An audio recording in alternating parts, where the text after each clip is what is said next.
Muy buenas noches, amigos y amigas del canal, y agradecer a todos aquellos que en esta oportunidad van a poder estudiar la clase número 11 de este curso maravilloso que se llama Introducción a la Historia de la Kabbalah y el Misticismo. Estamos en este momento en los orígenes. Primero que todo, agradecerles a todos ustedes por tomarse el tiempo, porque vengo diciendo hace mucho tiempo que vamos a estudiar harto. Y hay algunas personas que podrían desanimarse porque quieren rápidamente las respuestas, como que fuera una especie de Wikipedia. Pero la verdad es que no va a ser así. Va a ser un estudio lento, pero seguro, ¿ya? Como dice el dicho. Y en esta oportunidad ya estamos entrando a la clase número 11, donde vamos a ver qué es lo que se estudia en un Beit Midrash. Hemos estado estudiando en las clases anteriores que uno de los motores impulsores de la masificación y el conocimiento de la Kabbalah en el siglo XII, XIII, incluso antes, podríamos estar hablando del siglo XI, XII y XIII, que fue los Beit Midrash o la casa de estudio, que fueron lugares muy especiales para poder indagar en el conocimiento esotérico, pero tuvieron una base. Y esa base tiene una estructura que me gustaría compartirla con ustedes en esta clase 11 que va a ser bien especial.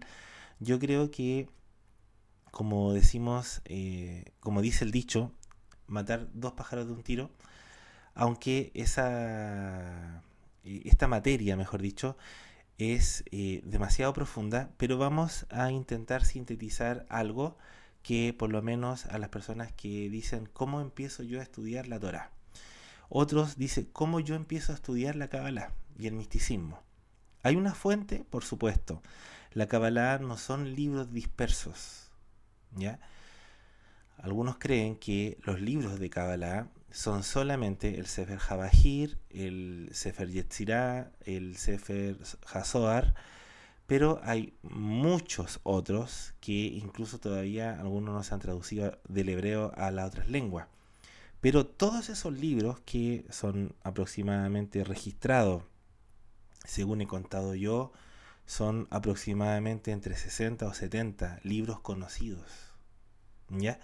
Vamos a mencionarlo en este curso y obviamente que algunos los vamos a poder comentar ya más detallado, solamente lo que es historia, ojo con esto, ya, pero todo partió o todo parte de una base que es la Sagrada Escritura, y de la Sagrada Escritura empezaron a trabajar en ella para formar este gran edificio, esta gran torre, donde tiene cada vez más pisos y se siguen construyendo más.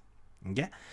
¿En qué va a consistir esta clase número 11? Va a consistir en poder definir más o menos qué es el material en el cual se estudia, siempre se ha estudiado, pero en el cual ya tenían una recopilación, ya tenían un orden, ya tenían más o menos clara la película, como decimos nosotros, del estudio así tal cual como ustedes ven en esa imagen que está ahí en hebreo.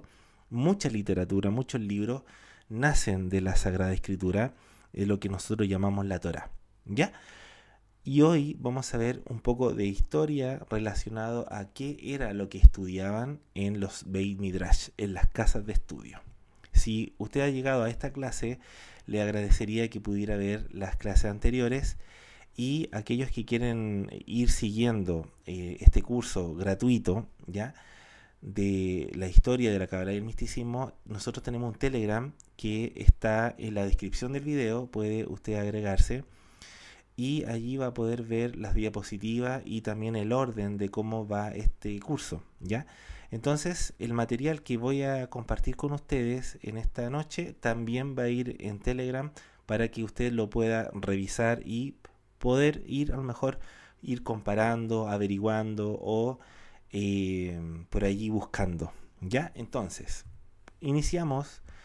¿Qué es lo que se estudia en una casa de estudio? ¿Ya? Valga la redundancia. El Beit Midrash, como nosotros lo hemos estado estudiando, es, como dice, Beit es casa, y Midrash es el conjunto de escritos que nacen del Derash. El Derash es una explicación de la Sagrada Escritura. Pero todo esto tiene un orden, ¿ya? Lo que es un Midrash, lo que es el Targum y todas esas cosas que en gráfico por lo menos usted lo va a entender esta noche, ¿ya? Primero que todo, muchas veces a la escritura, y acá voy a hacer una pequeña separación, ¿ya? Acá en estos momentos, cuando nosotros nos referimos al Tanaj o al Tanakh, ¿ya? Recordando que en hebreo la letra Kaf también se pronuncia Jaf. Por eso que muchas veces va a encontrar que la palabra Ketuvin o Getuvin quiere decir escritos. Entonces, Tanakh o Tanaj es un acróstico que quiere decir Torá, que estamos hablando de los 5 primeros libros de Moisés, más conocido en teología como el Pentateuco. Luego tenemos los Nevi'im, que viene de Nebúa, que es la profecía, y están incorporados todos los libros de los profetas. Y después vienen los Ketuvim o Getuvim, que son los escritos. Están los libros de los Salmos, Proverbios y todo lo demás que vamos a ir viendo, ¿ya? En otras palabras, nosotros vamos a enfocarnos en conocer, ¿ya? Como una especie de diccionario, el gran compendio de la sabiduría de Israel y obviamente de las raíces hebreas y también parte del judaísmo. Entonces, muchas veces yo voy a decir, esto lo tomaron del Tanakh o del Tanaj, y eso quiere decir lo que se conoce en el mundo religioso como el Antiguo Testamento, porque la verdad, personalmente, y acá en esta escuela virtual, nosotros creemos que no hay ni antiguo ni nuevo, que todo es constante y que nada ha pasado de moda, porque la palabra del Eterno es eterna, ¿ya? Lo que sí podríamos decir, las personas que no creen, los que estudian a lo mejor Kabbalah, algunos no creen en el Nuevo Testamento, bueno, eso lo verán ellos. Por lo menos nosotros no despreciamos ningún tipo de literatura que contenga escritos sagrados. Incluso el Brit Hadashah, que es el pacto renovado, no un pacto que reemplaza, sino un anexo, ya una renovación de la Torá que no la viene a quitar, incluso la viene a agrandar, como se dice, ¿ya? Entonces, cuando nosotros hablamos del Tanakh o cuando hablamos del Tanaj, la mayoría de las personas piensan que estamos hablando de un libro judío, y la verdad es que es mucho más antiguo que eso. La Torá, que es los 5 primeros libros de Moisés, estamos hablando del pueblo de Israel. Todavía el judaísmo como religión no se conocía. Entonces, estamos hablando que el anexo a los profetas y el anexo de los escritos, de los Salmos, Proverbios, Eclesiastés y Cantar de los Cantares, por ejemplo, todo eso forma lo que nosotros llamaríamos el Tanakh, ¿ya? O el Tanaj. Principalmente en una casa de estudio, esto es, como se dice, el pan diario de lo que se debe estudiar y lo que nosotros también deberíamos incorporar. Entonces, cuando algunas personas dicen, usted se refiere al Antiguo Testamento, la verdad es que ya uno entiende que la persona que dice eso es porque viene de un contexto religioso, por lo general cristiano evangélico, donde piensan que el Tanakh es antiguo, ¿ya? Y no, por lo menos acá en este curso y también en la escuela virtual del misticismo hebreo, no hay antiguo, porque todavía sigue vigente. Y me voy a referir muchas veces a que los cabalistas o los místicos estudian el Tanakh, ¿ya? Entonces usted va a entender de inmediato, Tanakh es Torá, Nevi'im y Ketuvim, ¿ya? Es un acróstico. Es muy común encontrar acrósticos dentro de la literatura hebrea y también parte del judaísmo. Por ejemplo, cuando nosotros hablamos del Ramban con N, que fue un cabalista, estamos hablando de Nachmanides. Cuando estamos hablando de o Rashi, que fue un exegeta bíblico judío, las siglas de los primeros nombres, como Rabí, Ishak, Shlomo, ahí dice Rashi. Lo mismo pasa con Rambam, que fue un erudito del estudio de la Torá y de la tradición judía, que es Rabbi Moshe Ben Maimón. Entonces se le llama el Rambam. ¿Por qué? Porque se toman las primeras letras y forman una palabra nueva. Lo mismo ocurre con la Torá, el Nevi'im y los Ketuvim. Entonces, usted va a entender que en un Beit Midrash lo que sí se estudia, como se dice, de cabeza, es profundizar en la Torá, en los Nevi'im y en los Ketuvim. ¿Ya? Esto tiene que quedar súper claro para cuando nosotros empecemos a estudiar o cuando veamos la historia, ya sea en la escuela virtual, que vamos a tener de repente charlas, y muchas veces voy a mencionar lo que es el Tanakh. Esto está escrito en el Midrash, esto está escrito en el Zohar, esto está escrito en la Kabbalah. Entonces usted va a entender de qué estamos hablando, ¿ya? Entonces, lo primero que tenemos que conocer es que en un Beit Midrash se estudia el Tanakh, ¿ya?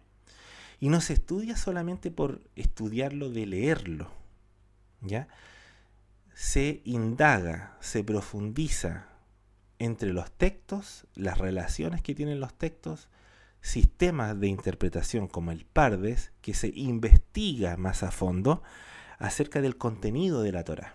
Por eso que los Beit Midrash se hicieron muy poderosos y se hicieron también en la antigüedad. Estamos hablando del primer siglo al segundo siglo antes de Cristo.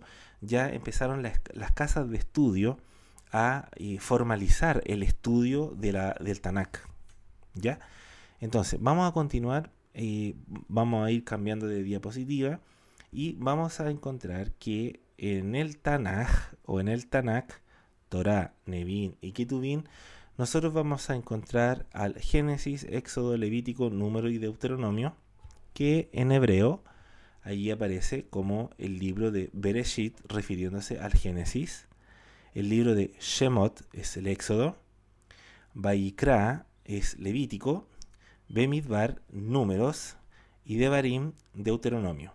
Y aquí nosotros vamos a aclarar al tiro las dudas, porque Génesis, o sea, Bereshit no significa Génesis, Shemot no significa Éxodo, Vayikra no significa Levítico, Bemidbar tampoco significa Números, y Devarim no significa Deuteronomio.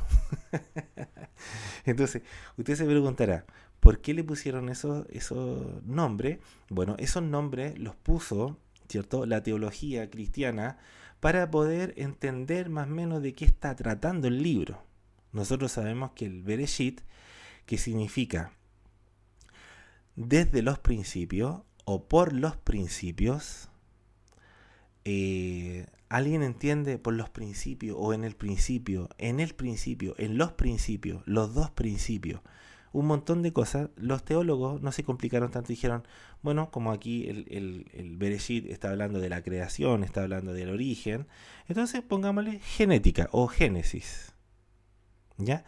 Entonces, si nosotros queremos indagar de lo que realmente significa el Bereshit, no tiene nada que ver con Génesis, porque incluso el Bereshit esconde secretos que están antes de la creación. Entonces ya el libro, ya en español o en teología, ya es diferente, difiere mucho de lo que es el original. Entonces tenemos Bereshit, el primer libro de la Torá.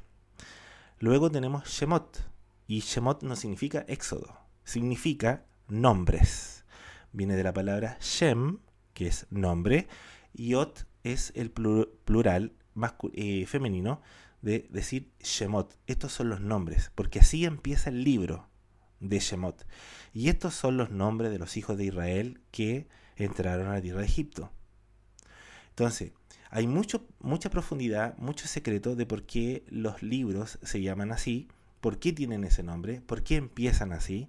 Y eso quizás lo iremos viendo en el canal, ya no solamente en este curso, sino que también lo iremos viendo en el canal para poder estudiar a comprender las escrituras, ¿ya? Vayikra no significa Levítico. ¿Por qué le pusieron Levítico? Porque la mayoría de lo que está escrito en Vayikra tiene que ver con el servicio de adoración, el servicio ritual, ceremonial de los sacerdotes, levitas, y dijeron los teólogos, ya, pongámosle Levítico. Bueno, Vayikra no significa Levítico, significa y llamó, Vayikra. Y el Eterno llamó. ¿Y llamó a quién? A Moisés. Para enseñarle el servicio de conexión del cielo y la tierra. Entonces, cuando nosotros podemos cambiar las letras de la palabra Vayikra, también se forma la palabra Vaikar, que tiene que ver con una especie de conexión. Entonces, los nombres originales, ojalá que todos nosotros lo pudiéramos aprendernos de memoria. Al principio a lo mejor le puede parecer difícil, pero la verdad, cuando uno tiene amor por esto, uno tiene amor por el estudio y un acercamiento a que uno pueda comprender, por ejemplo, la historia de la Kabbalah y el misticismo, uno por lo general se aprende estos nombres y después va a salir natural, ¿ya? Bemidbar no significa números, significa por el desierto o en el desierto, igual que Bereshit, podríamos leerlo como Bereshit, por el principal o por el príncipe o por el principio. Pero Bemidbar, que viene de la palabra por el desierto, que es Midbar, desierto. Entonces, ¿qué le pusieron los teólogos? Números. ¿Por qué? Porque hay una contabilidad de las tribus de Israel, pero no solamente eso, hay mucho más. Y la palabra Devarim significa palabras, que viene de Davar, que es muy parecido a la palabra Midbar, que en el desierto también significa, o sea, en el libro cuarto, que en este caso es números, en hebreo también quiere decir en la conversación o por la conversación. ¿Por qué? Porque desierto tiene las mismas palabras de la palabra davar, que es devarim, conversaciones o palabras. Entonces nos vamos a dar cuenta, amigos, que el estudio de la Torah, ya empezando con los puros títulos, ya me cambió el esquema de lo que yo creía que decían los libros. Y eso que solamente estamos hablando de los títulos. Entonces es muy importante que nosotros sepamos y estudiemos y ojalá, como les dije en un principio, puedan tener un cuaderno de estudio para aprender esta materia que les va a servir de base para tener fundamentos muy sólidos para decir esto es Kabbalah y esto no es Kabbalah, esto es misticismo y esto no es misticismo. Ustedes en estos momentos, si llegaron a este canal, fue porque ustedes por lo general estaban buscando algo relacionado con Kabbalah. Y usted va a encontrar un montón de canales y un montón de videos que hablan de la Kabbalah según la mirada del expositor. ¿Ya? Hay mucha desinformación, lo hemos dicho ya hasta el cansancio, y la idea es que usted se prepare para poder separar y poder definir qué es realmente el estudio serio de la Kabbalah y el misticismo. ¿Ya? Entonces, haciendo una diapositiva anterior, entonces nosotros tenemos claro que la Torah o el Pentateuco, como le conocen en el mundo cristiano o en la religión, estamos hablando de Génesis, Éxodo, Levítico, Número y Deuteronomio, pero en el fondo se llama Bereshit, Shemot, Vayikra, Bemidbar y Devarim. Esto es la base. La Kabbalah y el estudio de la mística nace de la Torah.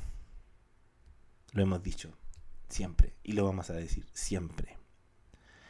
Nace del estudio de la Torah. La base de la Kabbalah es la Torah. Y no es el simple estudio que usted cree, así como la lectura simple como historia. No. Con los métodos de estudio profundo, de combinaciones, permutaciones, letras equidistantes, clave, Divrei Torah, sacar textos, poner otro de los mismos textos, vamos a descubrir que la Biblia es un organismo viviente, ¿ya? Entonces, para que usted pueda entender más o menos, aquí debo hacer una aclaración. Por ejemplo, en el libro de los Ketubim, de los escritos, aparece el libro de Daniel como escrito. ¿Ya? Esta es la definición que le puso el judaísmo. Nosotros, los creyentes, por ejemplo, los creyentes en Yeshua o Jesús de Nazaret, nosotros sabemos que el libro de Daniel está puesto en los profetas. no en el libro de los escritos. Por eso que quise corregir, según nuestra mirada, el esquema general, que lo vamos a ver casi cuando terminemos esta clase número 11, que yo intencionalmente puse allí en el número de los profetas, donde dice Nevi'im, puse a Daniel como el número 4, porque lo saqué de ese espacio blanco de los escritos donde dice Salmo, Proverbio, Job, y ahí estaba escrito Daniel. ¿Ya? Nosotros creemos que, según los creyentes en Yeshua, nosotros creemos en Jesús de Nazaret, Yeshua en Mateo capítulo 24 dijo, y esto está escrito en el libro del profeta Daniel. Entonces él dijo que era profeta, por lo tanto sus escritos son profecía. Pero el judaísmo tradicional dice que el profeta Daniel no es profeta, y hay mucho material que podrían recibir ustedes, me refiero a buscar, de que hay muchas demostraciones que el libro de Daniel es profeta. ¿Ya? El judaísmo tradicional dice que no, pero nosotros decimos que sí, porque también tenemos base suficiente para decir que el profeta Daniel es profeta. Por lo tanto, si ustedes observan allí en los profetas, Nevi'im, están por orden 1, 2, 3, 4, 5, 6, 7, después viene el 4 y el 8, fue porque lo puse o lo quité de los escritos para pasarlo a los profetas. Así debería ser. Ya. Entonces, cuando nosotros hablamos de los profetas, ahora todo esto en el PDF va a ir modificado. ¿Ya? En el PDF va a ir modificado, así que usted lo va a poder ahí descargar. ¿Ya? Entonces, como nosotros estamos hablando de la base o qué se estudia en el Beit Midrash, estamos hablando que se estudia la Torá, principalmente la Torá. Y esto, amigos, nosotros tenemos que tener súper claro, que no nos vengan a mentir, que no nos vengan, como decimos nosotros, a embaucar en que la Kabbalah no necesita de la Torá, o que la Kabbalah no estudia la Torá, porque si eso es así como tú lo estás escuchando, lamentablemente debo decir que eso es falso con todas sus letras. Si una persona dice o se cree cabalista y dice, no, es que no es necesario el estudio de la Torá, o que la Kabbalah salió de la Torá pero no le dio tanta importancia, también falso, error, eso es mentira. ¿Ya? La Torá o el Pentateuco se dice Torá, que viene de la raíz hebrea yaró, algunos le llaman yará, que quiere decir tirar de arriba abajo, disparar una flecha, regar, fundar, instruir. Por eso que nosotros desde aquí deducimos que la Torá se dice instrucciones. ¿Ya? ¿Qué quiere decir esto? Cuando digo instrucciones, en ninguna parte aparece la Torá como ley. ¿Ya? Esto no le quita la importancia de las instrucciones del Creador, de sus mandamientos o misbot, o de los hukim, que son los decretos, los juicios, y los mishpatim, los misbot. Todos esos, los mandamientos, los decretos, los juicios, los testimonios, los edut, en hebreo, en los 5 primeros libros, habla de lo que nosotros llamaríamos la instrucción del Creador.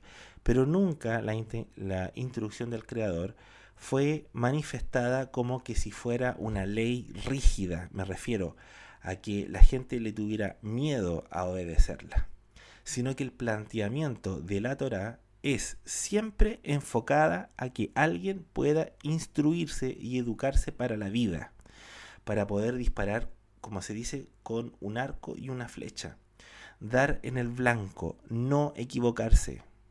Esa es la intención de la Torá. Esa es la intención de la ley del Creador.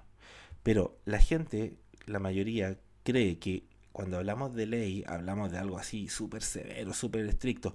Sí, la Torá tiene su severidad, la Torá tiene los escritos que dicen que si una persona no los cumple, viene una maldición, y que si los cumple, viene y trae una bendición. Eso es innegable. Pero desde el punto de vista cómo lo manifiesta el Creador en la revelación del Sinaí a través de nuestro profeta Moisés, nunca fue planteada como algo terrible, algo como que no se pudiera cumplir o algo que fuera muy distante para un ser humano. No. Hoy día nosotros podemos ver que cada aparato electrónico, cada aparato que usted compra, ya sea un electrodoméstico, todos vienen con un instructivo que viene con lo general, con la instrucción, ¿cierto? Ustedes pueden ver eso. Usted se compra un televisor, usted se compra un refrigerador, una secadora, lo que sea, y viene en la caja, ¿cierto? Muy, muy cuidada, muy detallista, y viene con una serie de libros y catálogos. Y hay uno que dice instrucción. Por lo general uno nunca los lee, sino que uno llega y cree que puede llegar y conectar un componente o un dispositivo por una información aprendida, ¿cierto? Ustedes lo han visto. Pero ¿qué es lo que pasa cuando el dispositivo se quema o el dispositivo se echó a perder? Había que leer la instrucción. Resulta que el vendedor dice, mire, yo le puedo dar una información adicional de lo que está escrito en el manual o en el instructivo. Entonces, esa información del vendedor del electrodoméstico, a nosotros se nos viene al tiro a la mente de que la Torá tiene una forma oral y la Torá también tiene una forma escrita. Así como existe un instructivo, ¿cierto? El manual del usuario de la vida.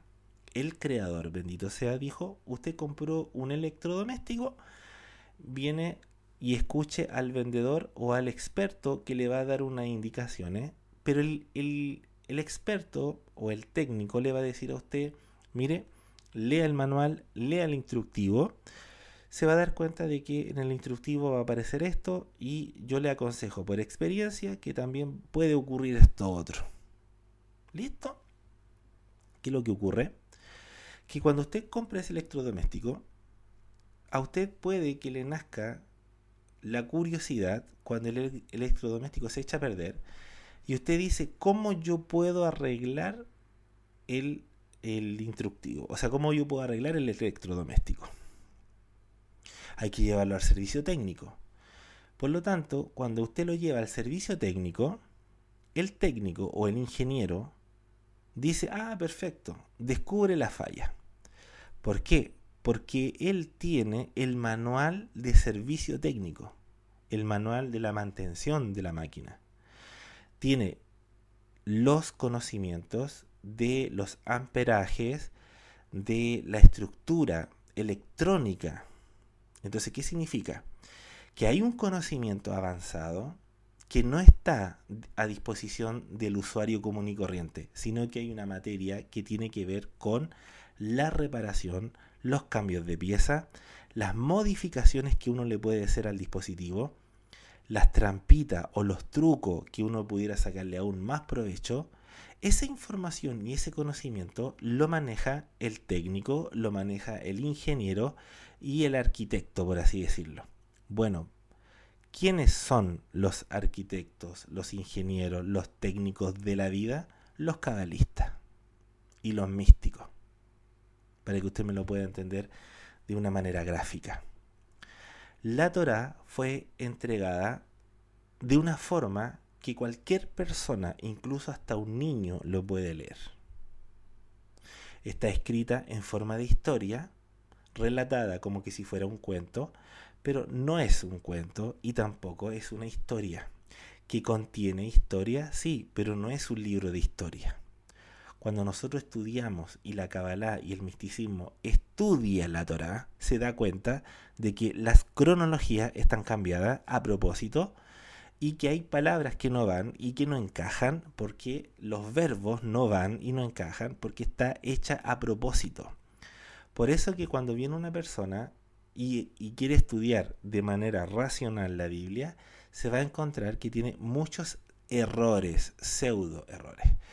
Y esos pseudo errores, o esos errores como nos dice, no son errores, sino que son trampitas o trucos especiales que solamente el técnico conoce, el ingeniero conoce y el arquitecto conoce. Por eso cuando uno ve, por ejemplo, cuando uno trabaja con equipo electrónico, hay un manual que se le entrega al usuario, pero hay otro manual que se le entrega al especialista, donde si yo le entregara ese manual de especialista a un usuario, no va a entender absolutamente nada. Lo único que va a ver gráficos, va a ver los circuitos electrónicos, y para eso tiene que estudiar electrónica, para eso tiene que estudiar informática, tiene que estudiar robótica. Bueno, el cabalista en la vida estudia la robótica espiritual, la ingeniería espiritual, la arquitectura espiritual, la agricultura espiritual, para poder modificar incluso parte de la naturaleza. ¿Me entiende? Entonces, esto, amigos, es tan profundo que la gente, si lo tomara serio, con el amor y el respeto que se merece, su propia vida podría cambiar, porque de un usuario común y corriente que acaba de comprar un electrodoméstico, después va a ser capaz de reparar su propio electrodoméstico, porque los conocimientos los va a tener. Así funciona la vida. Entonces, cuando nosotros hablamos de la Torá, lo que se estudia en los Beit Midrash, estamos hablando de instrucción, de fundar, de regar, de disparar con una flecha. Tirar de arriba hacia abajo significa hacer bajar. Entonces estamos hablando de significados muy profundos. Entonces, cuando nosotros hablamos de la Torá, estamos hablando que los 5 primeros libros me hablan de cómo funciona la vida, la creación, de cómo funciona el servicio al Creador, de cómo funcionan las conversaciones, de cómo funciona todo el esquema de la vida. ¿Ya? Entonces, amigos, para que no se nos olvide, muchas veces nosotros acá en el curso hemos mencionado acerca del Midrash.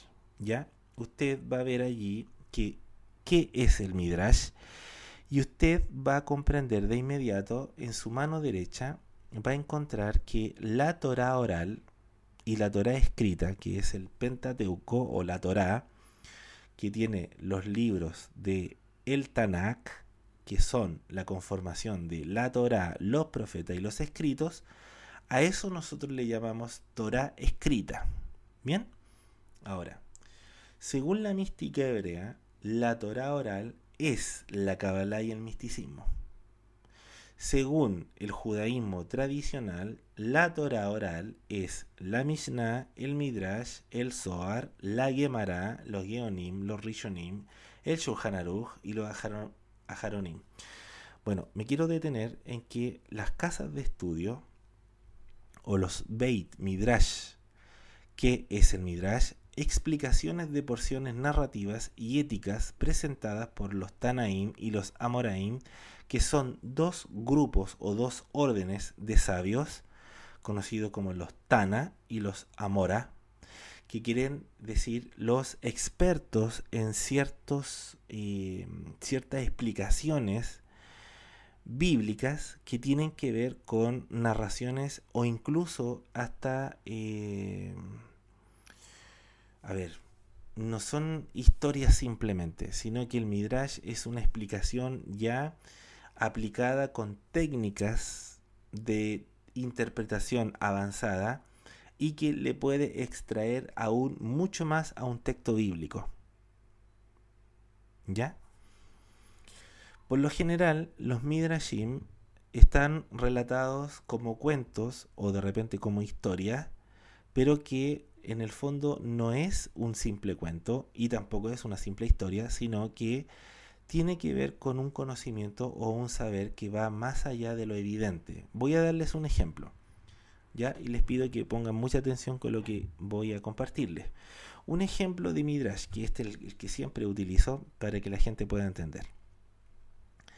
La Torá dice, la Torá escrita, me refiero al Génesis, al Bereshit, dice que el Eterno hizo dos grandes luminarias, una para gobernar el día y otra para gobernar la noche.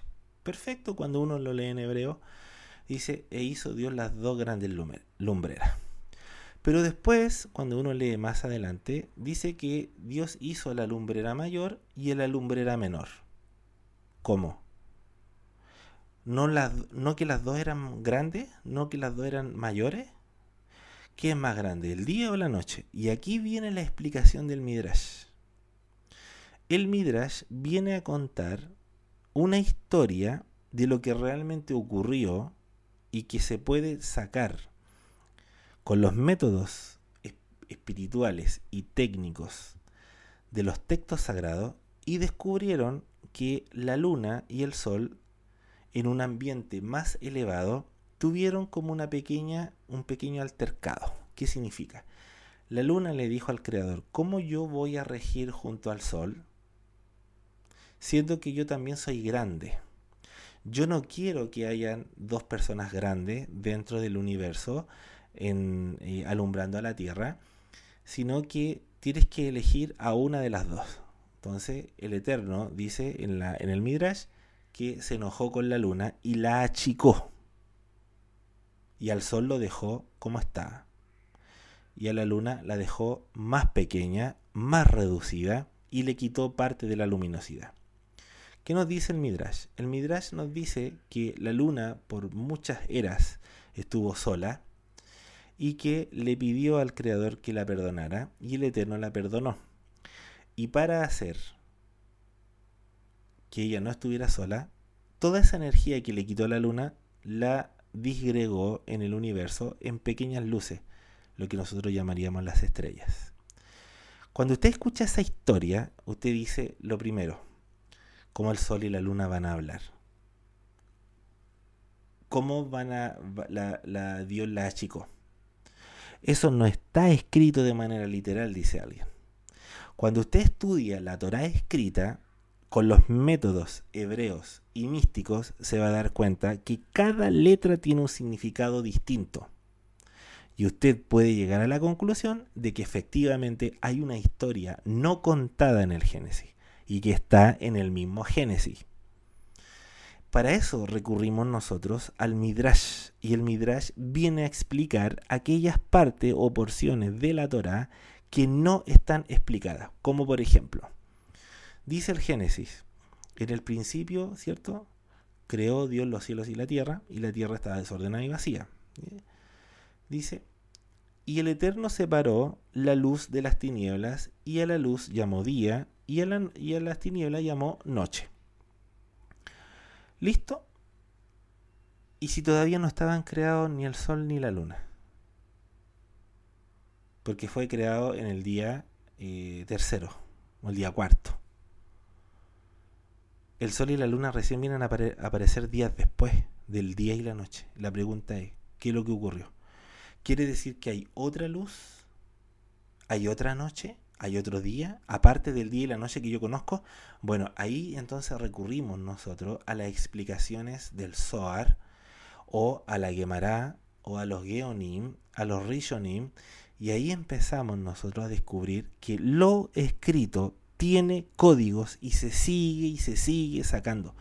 Por eso, amigos, que en un Beit Midrash, que fue los motores principales para la masificación de la Kabbalah, es porque llegan a estudiar temas tan profundos de lo escrito y de la oralidad de la Torá, empiezan a salir más temas y más temas. Entonces, antes que nosotros finalicemos esta clase número 11, podemos continuar en la clase 12, ¿ya? Pero para que ustedes puedan ver y analizar que muchas veces nosotros vamos a hablar, esto está en la Mishnah, o esto está en el Zohar, o esto está en el Talmud. Usted dice, ¿cuál es el Talmud? El Talmud viene a formar parte de la Mishnah con la Gemara. ¿Y qué es lo que es la Mishnah? La Mishnah son las explicaciones legales de la Halajá, que tiene que ver con lo que hay que hacer, la ética moral, por así decirlo.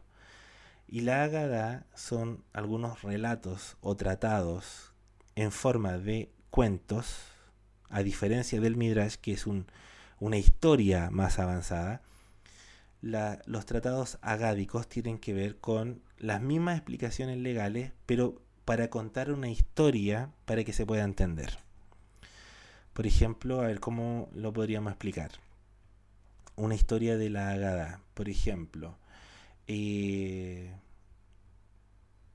A ver, ¿cómo lo podríamos para no entrar no alargarnos tanto?